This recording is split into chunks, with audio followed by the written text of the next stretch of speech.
Hey everybody, my name is Stephani Cook and I'm so glad that you've chosen to stop by my brand new YouTube channel on Purpose Living. I hope that some of the messages that I would love to share with you over the next few weeks and months will really speak to you and meet you in a way that God has showed up to meet me in kind of my journey. So let me tell you a little bit about my journey. So I am 51 years old, and about a year and a half ago, around my 50th birthday, as many of us do, kind of looking at that midlife point, I began to really question some things. I had been very involved in the lives of my children, who were now both grown and away at college. I had been very involved in my career that I had loved for more than 25 years, but was beginning to feel kind of discontent each and every day that I was going to work. And even the things that I was doing in my community and in my church just had left me feeling a little bit empty. And so I began to do some soul searching to look at, okay, Lord, you promised us abundant lives. And we know that that's all through Scripture, and you promise us peace and joy and love and patience and kindness and all the things that we're promised as believers. But for me at the time, I wasn't feeling any of those things in my life. And so I really began to question why that might be. And so I did some exploration, did some Bible study, spent a lot of time in prayer and journaling. And the Lord has brought me to a place with a message of on purpose living that, like I said, I'd really like to share with many of you in hopes that it might help you where you are.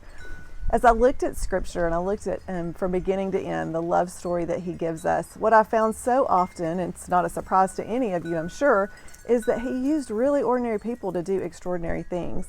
And we really have to question why.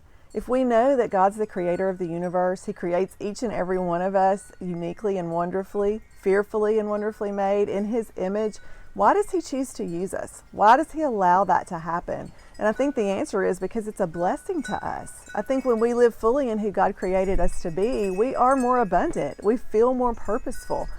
And so if you look at even folks in Scripture like Peter, for example, who's my favorite apostle, just because I tend to side with Peter sometimes. He says the most inappropriate things at the most inappropriate times, and I can kind of relate to that a little bit. But if you look at the beginning of Jesus's ministry, when He had called His disciples and they're out on the sea and the storm comes up and they're panicking, and Peter is the one saying, what are we going to do? And all of a sudden he looks up and he sees the Lord and he begins to walk on the water. God calls him to him, Jesus calls him to him, and Peter begins to walk on the water. But soon after he takes just a step or two, he takes his eyes off of Jesus and he begins to sink. And when I think about our lives, so often we step into things and God that we believe that God's called us to. We really are trying to live out our faith. But then at that first sign of doubt or of weakness, we take our eyes off of Jesus and we begin to sink. But the beautiful story about Peter is Jesus didn't give up on him. He didn't say, well, you're not going to be able to be one of my disciples. I'm not going to be able to use you because you don't have enough faith. No, if we continue to follow the story of Peter, Peter is the one that Jesus said, I'm on you, Peter. I'm going to build my church. You are a rock. And so that's what He wants to do in our lives. It's not if we make a mistake, we're done. It's we get up, we try again, we continue to step into faith all the time, into the roles that God would have us to step into. Another wonderful example is the story of David. David was very strong in our first meeting with him. He killed Goliath with a single stone. But David did not go without his share of troubles. In fact, he had an adulterous affair. He killed a man. But then, even if we continue to look in Scripture, David is described as a man after God's own heart.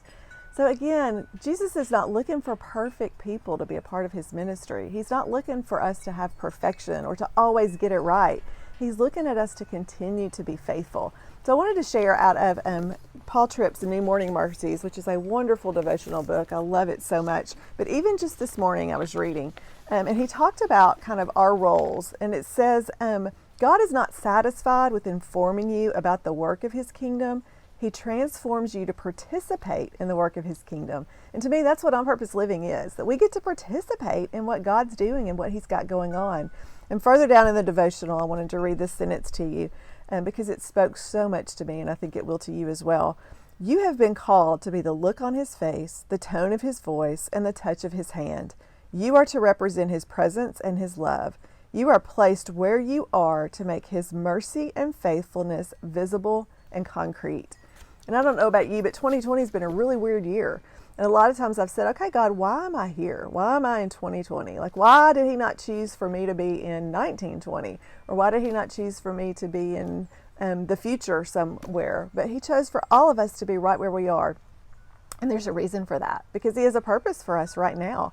He's weaving a tapestry. And when we step into that role and we allow Him to use us to His glory, and when we fully begin to understand how we are so unique, how we have different personalities, we have different gifts. I love the scriptures that talk about how we're not all hands and we're not all feet and we're not all eyes, because that would just be weird.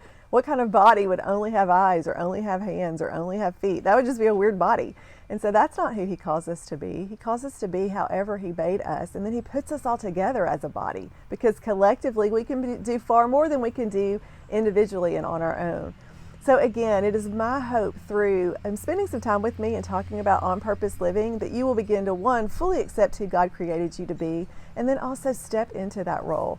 I love what Adrian Rogers shared in a sermon many years ago that I heard. And he said, the first thing that you need to do is accept yourself.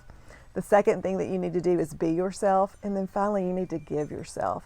So when we fully accept ourselves, we are ourselves, we love ourselves, and we give ourselves because God created us to do amazing things. There is so much work for His kingdom that can be done. So if inspirational thoughts like the one I've shared today or some uplifting devotionals might be something that will minister to you on a regular basis, will you consider subscribing, maybe turning on your notifications so that you can know when I post new videos?